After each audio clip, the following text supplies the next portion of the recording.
Hello, hello, hello. If we have not been formally introduced yet, my name is Leslie M. Thornton. I am a hypnosis for permanent weight loss coach. I am also a registered nurse. I am an NLP trainer, hypnosis trainer, timeline therapist trainer. I'm just making sure that this live video is doing all the things for you today. I'm super excited to support you today around motivation.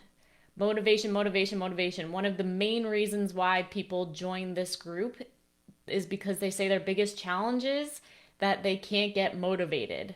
And if you're watching this video, I imagine that that is you. So today I want to give you the three biggest reasons why I see that people cannot get motivated when it comes to taking action on their health, whether that's exercise, whether that's eating the way that you know that you should eat or that you want to eat. Why is that?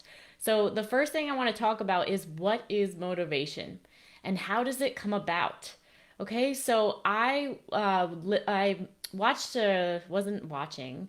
I read an article years ago. I used to read the Oprah magazine all the time, the O magazine, and she had a motivation expert actually in the magazine and doing an article.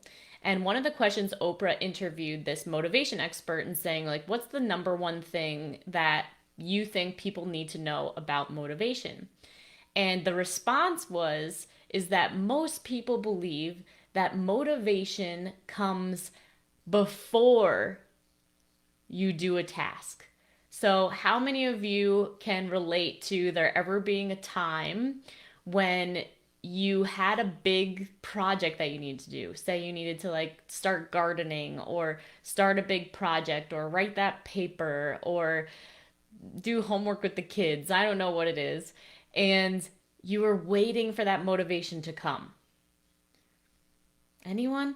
And then you don't feel enthusiastic about it. You don't feel excited about it. That energy, that big whew, to do it doesn't happen.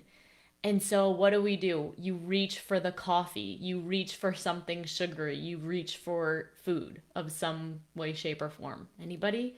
Anybody use food for motivation or caffeine or even alcohol? Yeah, absolutely. It happens all the time. Now, the one thing that people need to understand based on what this expert said is that motivation actually happens after you start. You heard me right. Motivation actually starts after you start. Okay, there's no magic like all of a sudden we're going to get a big oomph of energy and excitement. So, my example of this was I had some major gardening to do, and I was in a space where I was not eating any snacks or using any kind of sugar or caffeine or whatever to give me that crutch to throw me over that fence line or whatever to get me to start. And so I was feeling so tired and so lack of motivation and so uninspired. And like, I just felt like I can't do it. Okay. And I know many of you are in a space right now, if you're watching this video, where you're like, I can't do it. I can't lose the weight. I can't get started. No matter what I do, I can't start. Okay. And so what I did that day was I just said to myself, okay, I'm just going to go and start picking up any trash that has been accumulated over the winter in the bushes. I'm just going to take a bag. All I'm going to do right now is I'm just going to pick up some trash and just put it in this trash bag. So I go ahead and I do that and I pick up the trash and I put it in the trash bag. And the next thing I know, I'm like, okay, the trash is picked up. I think I can pick up the rake now and start raking out the leaves from here. And so there I go, and I start taking the rake out. Well, now I am in it. I am motivated. I am like, whew, I am like really raking, and I'm really like, and I did the entire garden. It wasn't huge, like in the day. Okay? And so this is exactly how motivation happens. So if you're out there waiting for this, oh, now I'm ready to get started with my diet. Now I'm ready to get started with my exercise plan. It's not going to happen that way. Okay? It starts when you start. Okay? So, three reasons that I see that people can't get motivated. So, on that same note, right? Number one is you haven't made that decision yet to get started. Not really. Now, I know what you might be thinking is like, oh, Leslie, every single day I make a decision to get started with my diet. Every single day I wake up and say, I'm going to eat perfectly today. I am going to do X. I'm going to do Y. I'm going to do Z. And then by 2 p.m., your hand is in the chip bag. Or you do really good all day, and then by the end of the night, you're snacking, you're binging, you're doing whatever you do. Now you're mad at yourself, you can't forgive yourself. Then you weigh yourself the next morning, you see that the scale didn't go in the right direction, and you recommit again. The cycle just keeps happening over and over and over again. So if this is happening to you, number one, you haven't really decided that that's what you want to do. There's still a part of you in the background that's saying, and I really like to hang out and relax at nighttime. Or there's little sneaky things that we get into way deeper in the program of like what actually happens when you deprive yourself or are good all day, and at the end of the day, it ends up not going so well. Okay, so you have not actually decided and kind of a added part of that is you don't have any accountability. Human beings are not accountable to themselves at all. Okay? When you are committed, we all know about like accountability partners. Now, even sometimes you have an accountability partner and you're still not doing it. You're still making reasons why you're not going to go to the gym or go for that walk or whatever. Okay? And if that's the case, it's time to invest your hard-earned dollars into something that is going to force you to make that decision and force you to have that kind of accountability. All right? In my experience, I would not be doing anything that I'm doing in my life if I was not highly invested financially into the containers and system of support and accountability so that I am forced to decide every single day with my money, with my decision to go after what I want every single day. All right, so that's number one. You haven't decided and you're not invested. Not wrong or bad, just a fact. This is how human beings work. So we get to play the system and we get to do what works.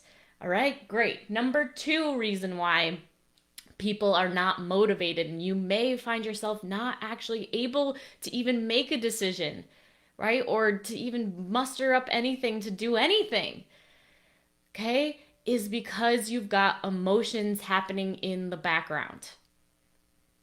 You have emotions happening in the background. Maybe you had a death, a loss, maybe a divorce. Maybe your relationship is not going the way that you wanted it to go. Maybe your kids are growing up and you're becoming an empty nester. Okay? Maybe, you had something, right? Maybe you're still mourning the loss of your mother from years ago or your father and things have never been the same since they passed away, right? Or a sibling. Okay, major life events that happen, we can pin back the point of when did we lose that motivation? When did we start gaining weight? Maybe you had a life-altering diagnosis. Maybe you were given a diagnosis of cancer or something else in the past. Maybe since you had babies, right? You had your last child or since your first child or whatever, and you've never been able to lose the weight since. Okay, these are major life events that create traumas in the body, that create sadness, that have stuck emotion. And for most of us, when we are just living our lives pretending that we're okay and we're really, really not, that's when the pain comes in. That's when the suffering comes in, right? And that's when the emotional eating comes in. And we pretend, right? How many of you pretend that you're doing okay, but deep down inside in the background, there is a large amount of sadness for maybe one of the reasons that I've just described or something else. Okay, this is normal, but when we don't actually know how to process it and we don't know how to get past it and realize that, hey, sadness could end pretty quickly, right? Like grief, it's a process for sure, but what if there could be little glimmers of motivation and sparks of energy while you're going through the grief process? but you don't know how to do that, right? So when you have sadness, when you have depression, when you have anxiety, when you have all these things, yes, you're still functioning, but it's happening in the background. You don't have space for motivation, right? And with all of those kinds of hard situations emotionally, your brain goes crazy, right? You start saying, what's wrong with me? Why can't I do it? Why am I failing? This is awful. I can't, blah, blah, blah, blah, blah, right? Like, this is what happens all the time. And it's not your fault. It is not your fault. And you need to know how to change those thoughts in your mind around into positive thoughts by feeling the feelings that are in your body. And then naturally your energy comes back. And you're like, okay, I could go for a walk today. All right, you know what? I do want to make a salad for myself today, but not when all of that emotion is stuck in your body. There is no motivation when that stuff is back there. Okay, so that's number 2 is you've got emotional stuff in the background preventing you. It's causing that heaviness in your body. Okay, so when I was 13 years old, I was depressed. Okay, and I had gained some weight and I wasn't doing physical activity and my clothes weren't fitting anymore and I felt depressed. And I had an uncle, my godfather actually, and he was long distance and was on the phone with my parents. And I think my parents must have said, oh, Leslie's feeling depressed. And he got on the phone with me and he said, Leslie, do you know that happiness is a choice? Happiness is a choice. And it was the first time somebody ever said that to me. And it like really like just kind of cracked open a couple things. Being like, what do you mean happiness is a choice? Okay, and the journey began after that, and this is what we teach our clients is like you create the feelings that you have in your body. I know that it can feel like you have no power over the way that you're feeling. You absolutely have power over the way that you're feeling. You just don't know how to do that yet. But what would it be like for you? And just like that, you could go from feeling miserable, down, sad, depressed, anxious to feeling present, excited, ready, like all the good things that you want to feel, and then the motivation can come. Anybody want that? Okay, great. Okay, so that's number 2. Number 3, the last reason that I mainly see why people do not have motivation and can't get motivation to do their diet, to exercise, all of this kind of stuff, is there's been a major values change for you.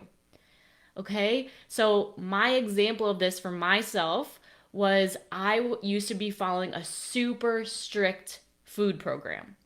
And when I say that, it was a derivative of Food Addicts Anonymous or Overeaters Anonymous. And it was in the form of a coaching program.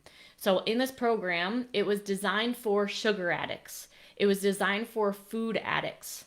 Okay, and at the time, I believed that I was a food addict. And I know many of you watching may say, oh, yes, I am, Leslie. I'm a sugar addict. I'm a food addict. I totally understand that. It feels like you have no control when it comes to sugar, when it comes to snacking, when it comes to any of this kind of stuff. So, because I bought into that belief, okay, I was doing no sugar ever for 3.5 years. There was probably 10 times in 3.5 years, or maybe it was 3 years, I can't remember, that I actually ate sugar.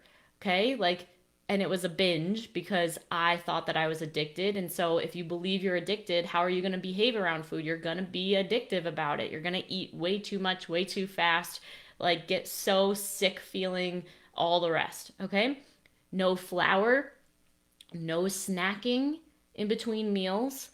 I weighed every single ounce to the 10th of an ounce of food that I put in my body and never went even a 10th of an ounce above what I should be eating or a 10th of an ounce below of what this program told me that I should be eating. It got psychotic, okay? I diagnosed myself as orthorexic, meaning I'm a nurse. I know all the science behind inflammation, gluten, dairy, all the things, and that stuff is all real. But there is another real phenomenon where you can take it to the next level and it becomes something of an obsession that is not healthy at all. Okay? And I was in that boat. And so I got to a place after doing this for 3 years plus, okay, for where I had to actually, I started seeing other people who were used to be bulimic, okay, and they were what would be considered food addicts, and they were, throwing up their food and had all these, crazy food behaviors, and they got out of it, right? And maybe for you, maybe this is you, and you're looking at me. I was a food addict, and I healed my way out of that. And I never thought that could be possible. Never. I never thought there would be a day that if I wasn't granted 3 wishes from a genie, that I wouldn't say, I wish that I could eat whatever I want and never gain any weight. That was always number one wish I had from like 8 years old until I was 21 or 22. I never thought there would be a day. I thought this was just the plague I was always going to have for my entire life. And now it's not the case, which is why I do what I do today, because I want you to know that it's not the case. Okay, so my mind started to say to myself, what if, like, if she can get out of food addiction, why can't I? What's the difference between her and me? She must know something that I don't know. And so there was a values change. And so when I stopped kind of buying into this belief that I was a food addict, all of a sudden, I couldn't stick to my diet anymore. I had no motivation to keep going. Okay, so when you have a major values change of like, and a belief change of like, I'm not an addict anymore, of course I'm not going to be following that because I don't have like a fear-based reason why I would need to stay with it. Okay, so then it was a lot of chaos because now I'm binging. I can't stay on track. I can't do all of these things. And the value change that I had was I wanted to be around other body positive women. I wanted to have a community of people that didn't judge people based on how they ate and just enjoyed their life. I wanted to be around people like beautiful women that just like cared about meaningful conversations and relationships and community and support and love and intimacy. That's what I really was craving. Okay, so because of that, I had no motivation to stay on track. Great. So those are the 3 biggest reasons that I see. Number 1, you haven't made a decision or you're not invested. Number 2, you have emotions in the background that won't let you do that. And number 3, you've had a values change. It's no longer in alignment with you to be super rigid on a diet plan and for you to monitor everything that you're eating. And you'd rather be stepping into a place of joy, peace, enjoying your family, enjoying your food, and having an awesome day. So drop in the comments below, which of these things do you think are getting in your way? What is getting in your way of staying consistent and having motivation on your diet? Right? And we will comment back and we'll support you however we can in this group. Let this group be the part of you that just breaks everything open and starts this new trajectory of growth. My team and myself will be in here, we'll be commenting, we'll be engaging with you, but we need to hear from you first. So what of these 3 things is in your way? We would love to hear from you and hope this video was helpful. And yeah, let us know if you have any other topics you want us to cover in here, and we'll make sure that you get them. Talk to you later. Let's see if I know how to stop this video. Here we go. Thanks.